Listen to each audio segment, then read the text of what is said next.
حالات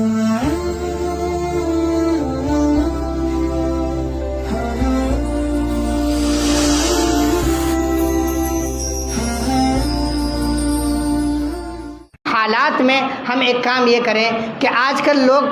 مسکنسیپشنز یعنی غلط فہمیاں ہمارے ذہنوں میں پیدا کر رہے ہیں، غیر مسلم اور مسلمانوں کے درمیان غلط فہمیاں پیدا کی جا رہی ہیں، وہ میڈیا کے ذریعے سے ہیں۔ میڈیا تو ہمارے خلاف بات ہی کرتا ہے، آپ لوگ سب اسی دنیا میں رہتے ہیں، سب کچھ جانتے ہیں، سب کے پاس موبائل ہے۔ یہ جو غلط فہمیاں ہیں، ان غلط فہمیوں کو ختم کرنے کا سب سے بہترین طریقہ یہ ہے کہ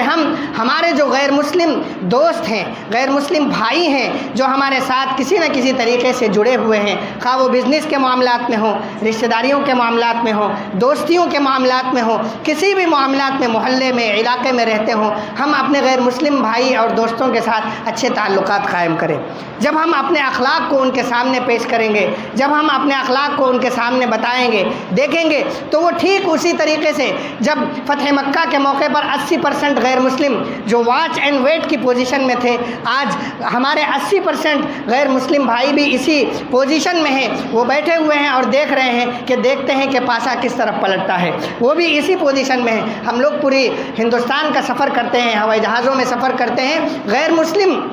پادریوں کے ساتھ، غیر مسلم پجاریوں اور باباؤں کے ساتھ ہم لوگوں کی ملاقاتیں ہوتی ہیں، ہم ان کے ساتھ بیٹھتے ہیں، بات کرتے ہیں، تو ہمیں پتہ چلتا ہے کہ 80% وہ لوگ ہیں جو اختلافات کو اور فرقے بندی کو اور ایک دوسرے کے ساتھ جھگڑے کو رگڑے کو یہ پسند نہیں کرتے ہیں۔ یہ سب 80% کے لوگ ہیں جو یہ کوشش کر رہے ہیں کہ ہم لوگ آپس میں ایک دوسرے کے ساتھ رہیں، مل جل کر رہیں۔ یہ 15 سے 20% وہ لوگ ہیں جو اختلافات کو پیدا کرنے کی کوشش کرتے ہیں۔ ہمیں اس موقع پر اپنے اخلاق کے ذریعے، اپنے کردار کے ذریعے، اللہ کے نبی کے بتائے ہوئے طریقے کے مطابق ہم اگر اپنی زندگیوں کو ان کے سامنے پیش کریں گے تو یہ 80% لوگ ٹھیک فتح مکے پر جس طریقے کے حالات ہوئے تھے، یہ سب انشاءاللہ دیکھیں گے، اور یہ سب ایک نہ ایک موقع ایسا آئے گا کہ اسلام غالب ہو کر رہے گا، اور وہ ہمارے اس پلڑے میں آئیں گے اور یہ ثابت کر دیں گے کہ اسلام ایک واحد ایسا مذہب ہے جو ہمیشہ امن پسندی اور پیس کو ترجیح دیتا ہے۔ وقت ہو چکا ہے، میں مختصر الفاظ میں بس اتنی بات کہوں گا کہ ہمیں